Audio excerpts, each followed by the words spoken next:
and welcome to Red Clay This Month, the show that brings light to important educational issues that affect students here in the Red Clay Consolidated School District in Wilmington, Delaware. I'm Dr. Judith Conway. I'm the Supervisor of Unified Arts here at Red Clay, and I'll be your host for this show. Teachers are the heart of education, and helping to encourage and support new teachers is absolutely critical in developing confident and effective teachers.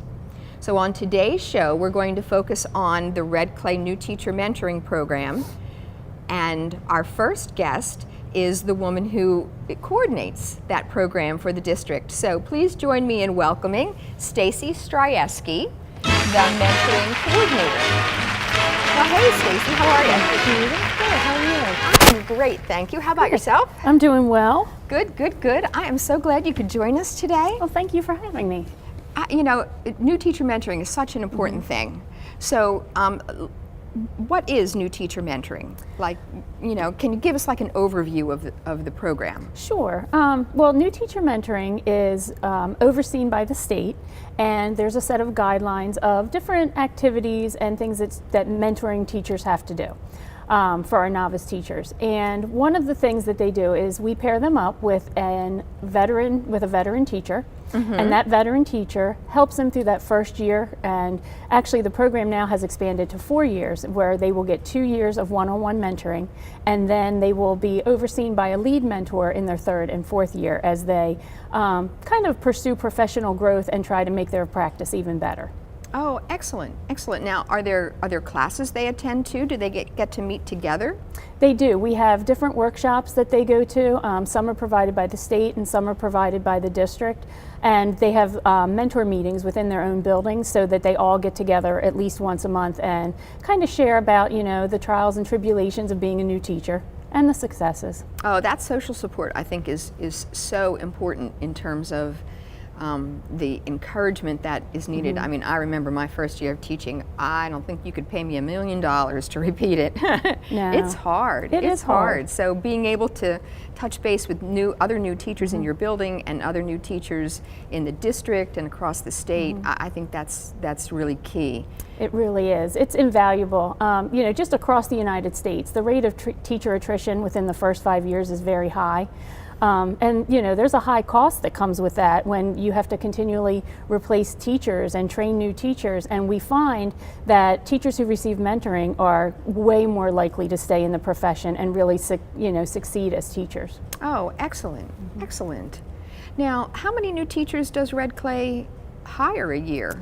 It averages about 100. You know, it varies. Oh my gosh, 100. About 100. Some years it's less, some years it's more. If we have more people retire, we hire more. Of course. And if there's been turnover or, you know, a new program added, then we'll hire more teachers.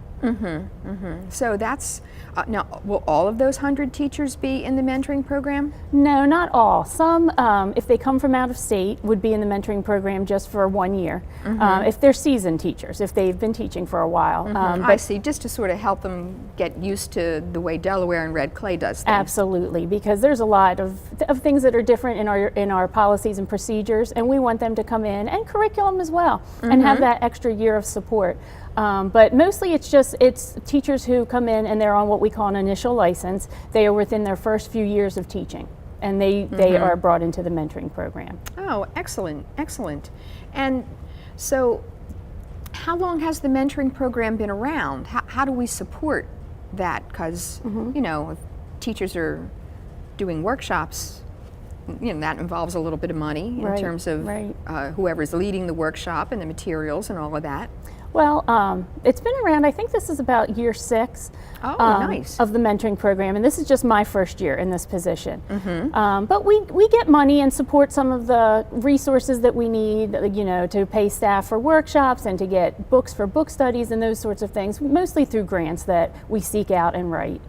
There was a big grant, do I recall there was a big grant that started this year? There was. There's the, we call it the Ed Prep grant, also known as the Big Fluffy grant in our office because there's a lot of moving parts to it. But one of the things that came from that grant, which was new this year, was a retired teacher mentoring program. So what a great idea. It turned out to be very, very successful. We had, I think think it was 5 retired teachers, retired from Red Clay, who came back and provided support to first-year teachers in some of our high-need schools, and those teachers loved it. The comments we got on our survey, they said they wished it didn't have to end because they only worked the first marking period with them, that they wish that they could keep them all year, but that mentoring was in addition to their in-building mentor that they have as well. Oh, and I can see how that would be an advantage because a retired teacher isn't teaching her own classroom now, Right. whereas a mentoring teacher is, so it would just give that little extra bit of breath, and Absolutely. the new teacher wouldn't feel, he or she has so much to do, I don't Right. want to bother them with questions. A retired teacher, they say, oh, well, Yeah, they're enjoying me asking questions. And they really did. They enjoyed being there, they enjoyed helping. And in the beginning of a school year, all the teachers are so busy trying to get their own classrooms ready that does happen often, where the mentee will say, well, I didn't want to bother them, I know they're busy too.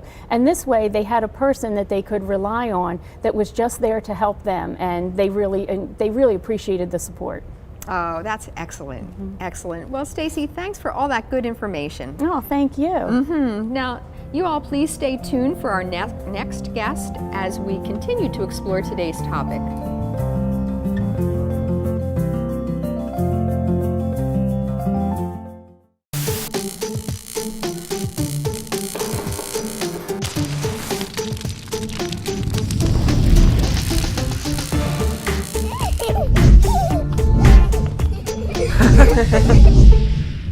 It's a big responsibility. Oh, it's huge. I know, it's huge. And the salary. Oh my god, yes. I mean, Right. like, I was about to move in with my parents, and right before, so this saved me. I really believe in you, Thank you. It's nice to hear that from someone.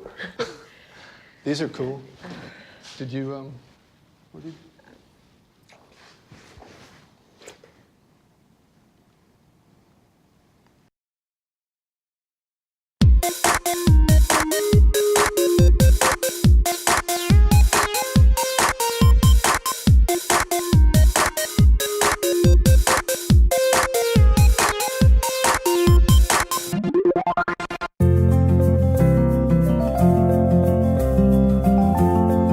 Welcome back to Red Clay This Month, where we're talking about the Red Clay New Teacher Mentoring Program. Please join me in welcoming our next guest, Angela Morrow, who is the lead mentor over at Richey Elementary School. Well, hey, Angela. Hey, I'm so glad you could be here today. I'm glad to be here. Thank you for inviting me. Oh, sure, sure. Well, we've been talking about the New Teacher Mentoring Program. Yes. So tell us, put us in the shoes of a new teacher. What's that first year like? What's that first year like? There's a lot with those teachers. They come in nervous and new, and they have a lot to learn. They need to think about their content. What are the essential standards that are important to that grade? Because they probably don't know what grade they're going into until they just right before they maybe are placed. And then they need to think about their students and what are their students' needs, their academic needs, and think about their personal needs and their what we're going to do to meet those needs. And then they're going to begin planning. So that's just like some background things they need to know. And then they're going to begin their planning. And in this planning, they're going to incorporate that information. What are our students' needs? How are we going to meet all their needs? And cover all this essential standards. And then reflect on how we did. And we worked so hard, and they did such a great job. And maybe they did an assessment, and they reflected back on it, and it didn't go so well. And there's frustration there. And I think that's when it becomes important that they develop really good relationships with their colleagues, so they can go to the PLCs and look at data together and just, how did I do this, and how did you do this, and how did it work for you, and how can I change my teaching, and then go back to and start all over again. And that's just one little element. That's just one piece, because they also have to have classroom management, and it has to be really, really in place. And I like to think of the 3 C's, and this is so true. I tell all my teachers this: you need to be consistent in whatever it is that you want to happen in your room. And you think you know what you want to happen in your room, but you're really not sure until you're actually in the classroom and you start developing those, and those experiences start happening, right? Right. And so, and then you want to be clear with them. You want them to be consistent. You want to be clear, and you want to be compassionate, because I think back about myself personally 20 years ago, and I wasn't as tolerant as I should have been. When I reflect back, and I think it's important to develop those relationships with your students so that they know that you really care and that you're really invested in them, and you're not going to embarrass them in front of the classroom. Instead, you're going to really try to help them grow. So that they feel like they can really trust you Yes. to have their best interests in mind. So just when you get the content piece in part, and you've got these really great strategies and fabulous lessons, and you get the classroom management piece in place too, the administration calls and there's an assembly that's going to be announced, of course, and so then you have to learn to be flexible. And rigid right. is so easy to be. You don't want to be that way. You want to be flexible, and you want to really be able to work with the school and with the families. And there's just so much to learn, and there is never enough time. And it doesn't matter how hard you plan, because you want to overplan, of course. So it doesn't matter how much you try. There's always going to be something that comes up. So you have to learn to be flexible, and it has to be okay. It has to be okay. You have to learn to Be graciously flexible is what you're trying to say, maybe? yes, Yeah, exactly, yeah. exactly. That's a great way of saying that. So Yeah, I think I get that there's that. a lot that they just have at them at one time, and our colleges are great, but there's only so much pre-planning and things you can learn in advance, and until you're really in the middle of it, you really don't know what you do not know, right? Exactly. And I was just saying to Stacey a few minutes ago that I remember my first year of teaching as well, and it is hard. It is really hard. It is a hard thing to do, and you know, boy, what an accomplishment to make it through that first year and say, okay, like it's like the first year is like this difficult, and then the second year is like this difficult. Right.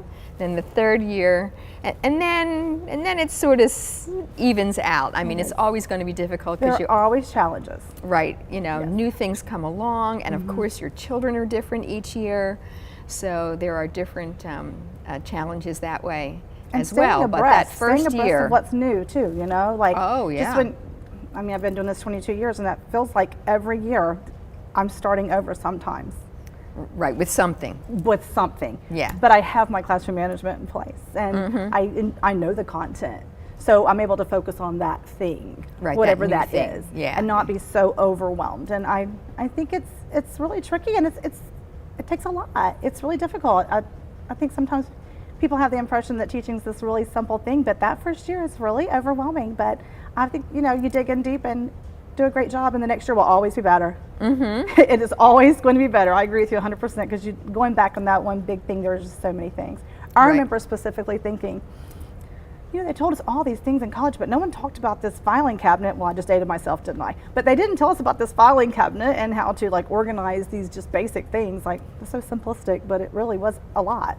Right. If you can't lay your hand on the piece of paper that you need to, and there are 30 young faces in front of you, then classroom management, Goes. right. You need to, yeah, organization I think is probably one of the key elements. Absolutely. I don't know how to work that into a C, you know, clear, compassionate. What was your first one? Consistent. Being Consistent. Oh, consistent yes. with the students, Organized. We'll have to think I'm going to on think about that one. Right. Because And that how is we can, extremely yeah, important. how we can do that. So, so obviously that is why we have a new teacher mentoring program, because that first year is so difficult. Right. And if we can support teachers, then we can really help them become confident and effective Yes. teachers. So in a perfect world, what would be the ideal relationship between the mentor, you know, because I think that's a key relationship, the mentor in the school with a particular new teacher. What would that relationship look like? Well, first of all, the relationship needs to be genuine. It needs to really come from the heart. So if you're going to be a mentor teacher, you need to be invested in these new teachers, and you need to truly care about them. So for that to happen, we have to have trust, and we have to be very honest. And the new teacher needs to be able to come to me or to whomever and say, I don't know what to do, or I have a question, and feel safe about it and not feel judged. So it needs to be an open relationship. And I'm going to be so honest with you, I learned so much from them too. And so I make it very clear to them that we're two teachers learning from each other. Now I'm here with some tidbits on the side because of experience, But truthfully, I want to learn from you too, and that respect goes so far. And following through is really important on both ends. So when you decide you're going to do something, you're going to work on something, you're going to help them with something, you really go through and you do it and make sure that it happens so that they know they can count on you. And I'm a mother hen. I mean, I admit that right up front. So once I'm your mentor, whether it's as a student teacher or as a first year teacher, I'm your mentor for life. And you can always rely on me. But I do want them to feel so comfortable that they can have those conversations and whether it's academic, whether it's a student question, colleague situation, I want them to feel confident that they can come and have those conversations. And it's okay not to know the answer on both our parts. There's no judgment there. We're just there to help one another, and if I don't know, I'm going to go find it, Right, I'm going right, to find right. out for you and give you that information. Excellent. And with that kind of social support, I can see how that makes a new teacher, boy, back in the Stone Ages when I was teaching, when I first started teaching, gosh, I didn't have anybody. And boy, what a comfort that would have been to me. Yes. To have somebody I knew that I could go ask a question that, as you said, that I wouldn't be judged because I didn't know. Right. Or somebody to be able to say to, I tried this in my classroom. I really spent a lot of time planning. I had all the group work papers. I thought about how to divide kids into groups, and it was terrible. Right. How did this happen? Yeah, why did that happen? Yes. To be able to have somebody to share those kinds of things with. Yes. I was so fortunate. That's really helpful. And this was years ago. We didn't have a mentoring program in our building, but we just had this teacher that had been teaching for a very long time. Her name was Jenny Lane Chrisbaum. I will never forget that lady. She was the most effective person in my life. And though she wasn't assigned to me, she assigned herself. And she truly was that person I could go and ask questions, and she grew me. That's just who she was. And I am so grateful for that opportunity with her. And I think that I'm a better mentor because of her, to be honest with you. Oh, fabulous. Yeah. Excellent. It does make a difference to have that person that you feel safe and not judged. Yeah, Yeah. Exactly. I find even with kids, they don't want to raise their hand because they don't want to appear stupid. And Right. of course it's the same with everyone. And so if you can establish that trust, that's a great goal for the mentoring program, to be able to establish that and have that between people.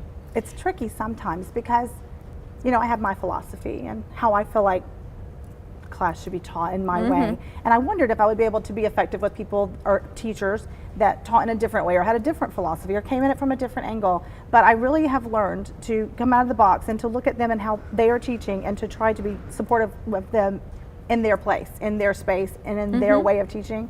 And that really makes a difference, accepting them for who they are and their teaching styles, though they may be different.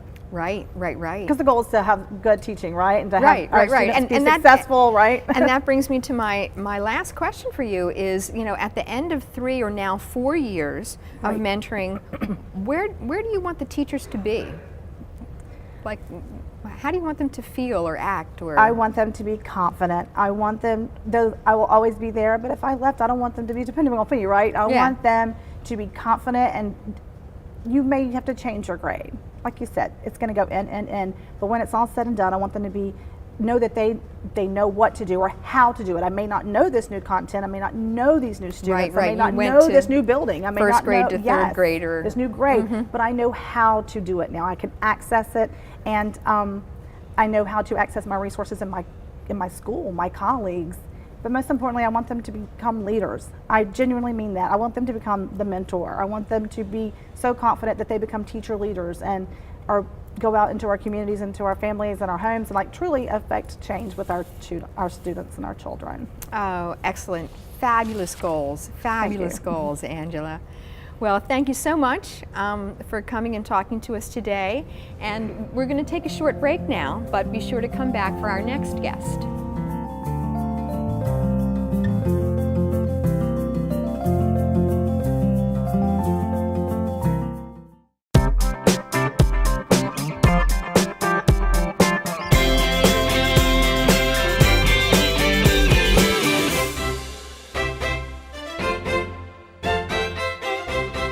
When I was in high school, I was physically at school, but my mind wasn't at school. I had problems at home, and that's hard when you feel like you're doing it alone.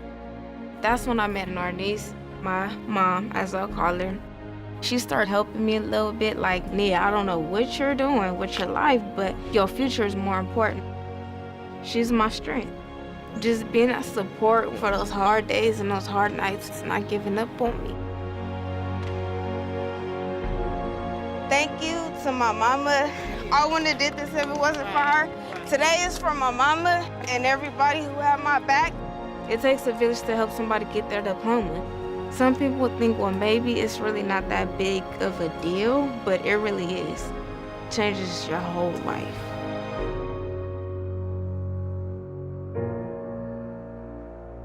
Find free adult education classes near you at finishyourdiploma.org.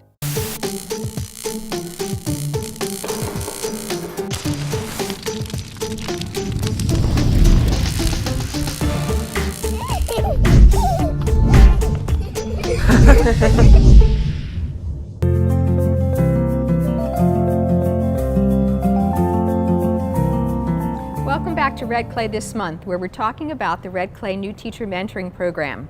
Our next guest is a new teacher. So please join me in welcoming Vaughn Morgan, who is a new teacher at Richardson Park Elementary School, and he's a music teacher.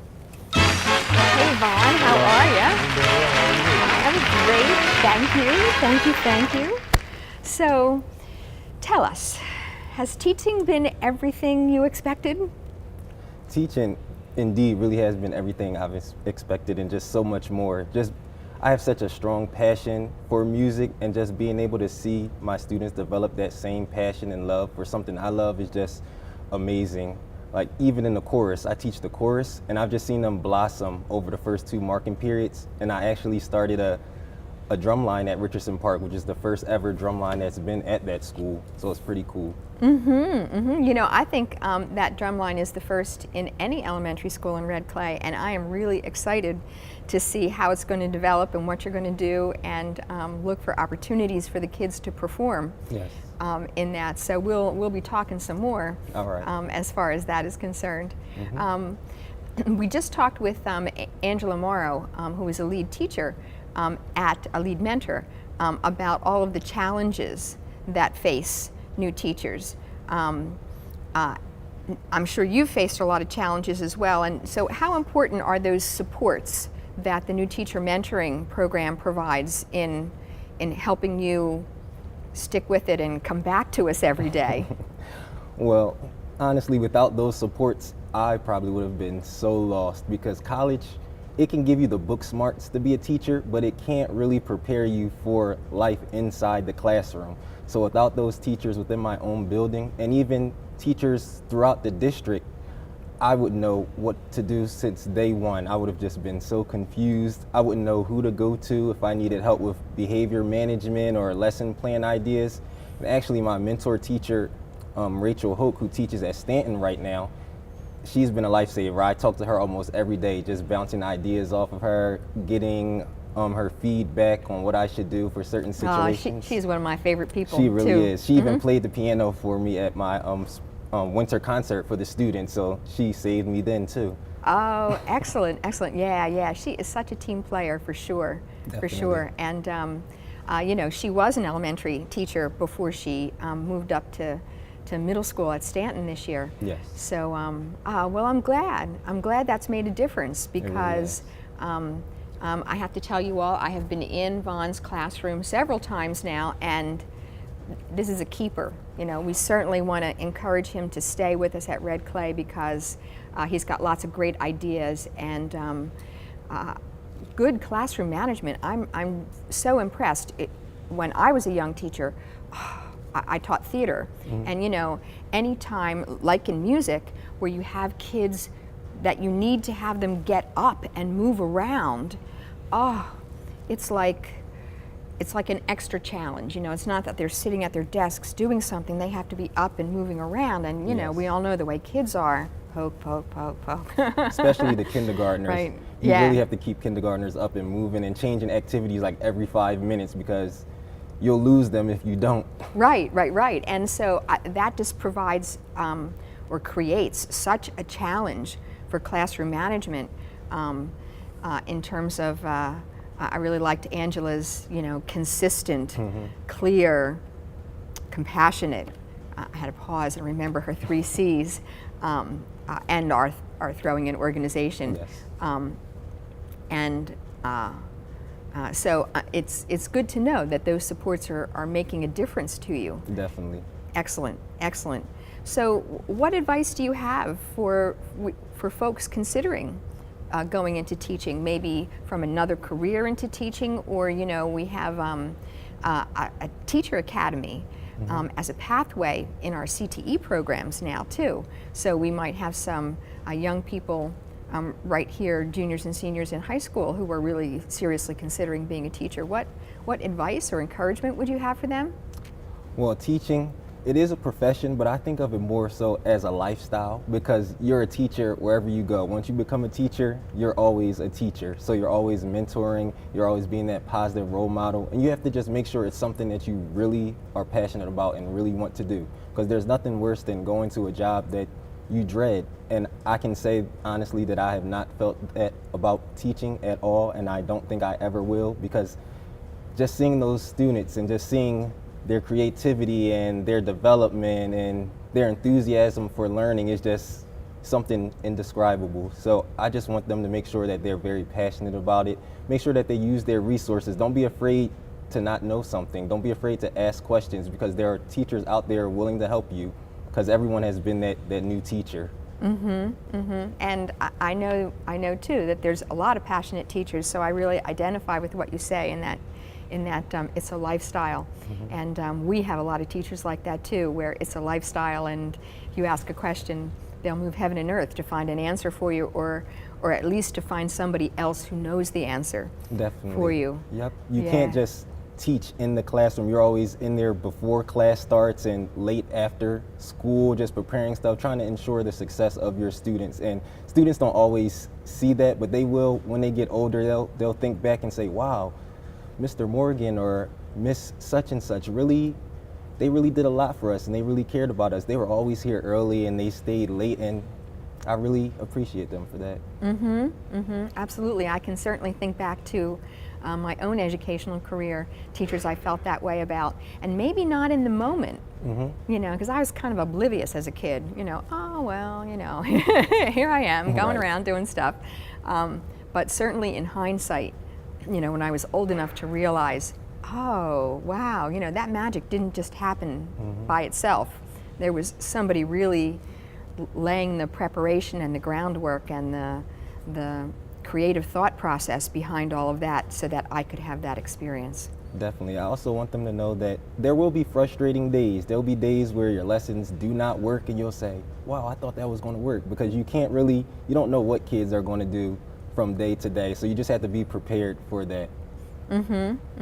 Absolutely. Well, thank you, Vaughn, for sharing that. The first year of teaching, I know from experience and from my sharing with others that it's really a roller coaster ride. So hang in there. We really appreciate you sharing your perspective. Thank you for having me.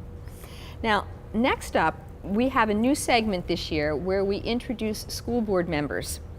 I hope you find this as interesting to watch as I did. Welcome to our new segment, Meet a School Board Member. I'm Dr. Judith Conway, and I'll be your host for this little segment. And today I'll be interviewing Red Clay board member Ashley Sabo.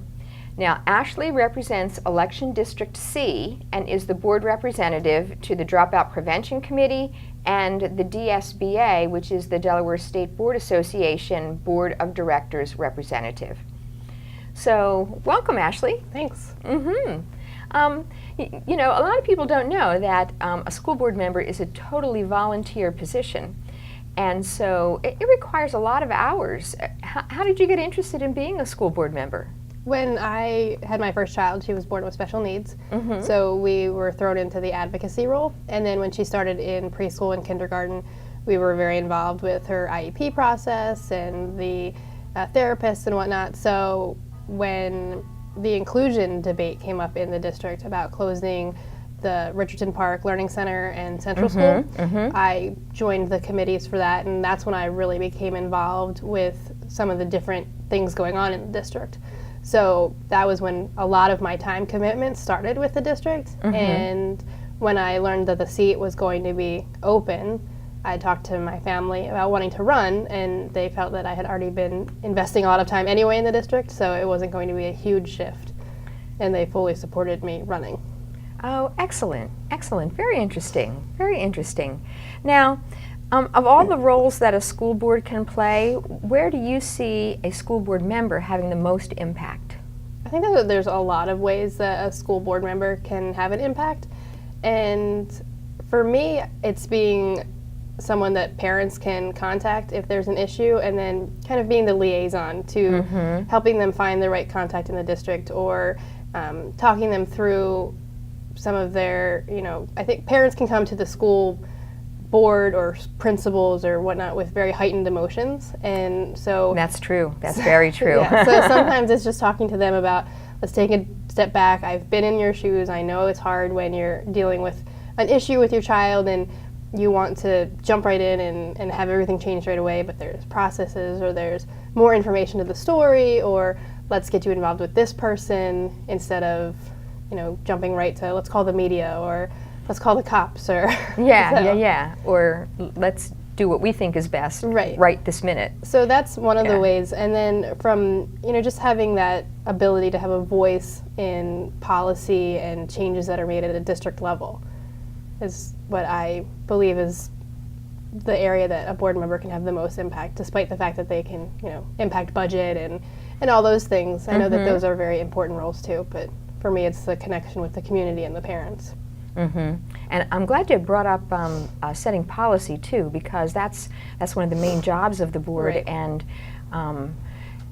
it impacts and influences everyone Right. in the district. So I'm glad you brought that up, because that is a huge impact for sure. And my take on policy is that there is important policies that need to be in place, but I also don't want to have too many policies where we limit our staff and administrators from doing their job really well. And I think you can have too many policies. So I always want to look at policies that are presented as, is this replacing something? Is it necessary? Is it duplicating something that's already there? Do we really need it written this way? So I want to look at the whole picture of how we are impacting people and they're doing their job. Right. And that the whole idea of, you brought up inclusion, that whole idea of inclusive language. Right. And I think that's so important too, because that really sends a message, and the more eyes we have looking at it, the better someone will bring up, oh, this sounds a little constricting. Right. What if we said it this way? Right. That's what we really mean, right? Exactly. Yeah. And then also with the inclusion policy, you always hear the negative first, whether it's the inclusion policy or anything that's going on in the schools. You hear the bad news first. It's what goes on social media. It's what people talk about when they're getting coffee, and I like to promote what the district is doing really well. And so when I was on the inclusion committee, I constantly wanted the committee to talk about these great stories that were happening with kids in their fully inclusive classes. And while yes, there's things we need to still iron out and work on, we're really doing amazing things in so many areas. Oh, I absolutely agree. So you sound like a pretty passionate person. What, is there any one issue or maybe several issues that you're really passionate about? I think my probably two biggest issues would be special needs, because of having a daughter with special needs, that, inclusion, but not just for her, but for all the students who interact with students with disabilities. There's a lot of growth and opportunities for them. And when I look at her class and how she's thrived being in a fully inclusive class, and the way that her teachers have worked with her to meet her where she is and help her grow, and how her classmates have really come alongside of her. When she was born, my biggest fear was that she would never have friends, because people would see her as different. And so when she went into school, that was my concern about kids can be so cruel, and is she going to have friends? I hear you, Is she going to thrive? And to see the way that the kids have learned her language and help her do her work. And then she was in a class that had a number of English language learners. And so she would have students, the typical students, help her, and then she would turn and help these students who were English language learners. And it was just really neat to see that that's what inclusion is. It's where everybody has their strengths and everyone has their weaknesses, and they all kind of work together to make it successful. So special needs is my biggest one probably, but we also recently adopted my oldest daughter, and so the foster care and the at-risk population is something that I'm very passionate about, making sure that we don't lose these children, that there are a lot of markers and flags that come up before a student drops out or before a student is lost completely that we need to pay attention to make sure that we are catching them before it's too late. And the whole trauma-focused education, where we can't change everything that happens in the community, but we can be a safe environment during a school day to provide instruction in such a way that we can meet the kids where they are. Excellent, and that kind of effort really takes effort from everyone, from the bus drivers who get kids to school, to the secretaries who are in the main office, to the teachers, to the principals and anybody in the administration, to the cafeteria workers, to the maintenance folks. I mean, it really is. It really is a whole eyes in the community on looking for those signs that maybe a kid is experiencing some trauma at home, especially of homelessness. And even our SRO officers, a lot of people think of them as just police in the schools, and they are also ones that notice changes in kids, and maybe they're called into a situation where this kid never really had such drastic anger issues, and now they do. And I know a few of our officers who are in mentor roles for these students, and so it does take it's not just the educators or the therapists, it's everybody. And it really is, yeah. I like seeing the work of everybody. Absolutely.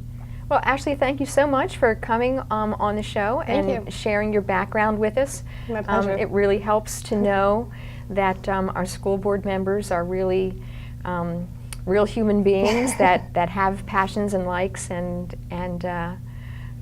have concerns and what they care about. So thank you. Thank you. And thank you for tuning in to Red Clay this month. I hope you'll tune in again next month.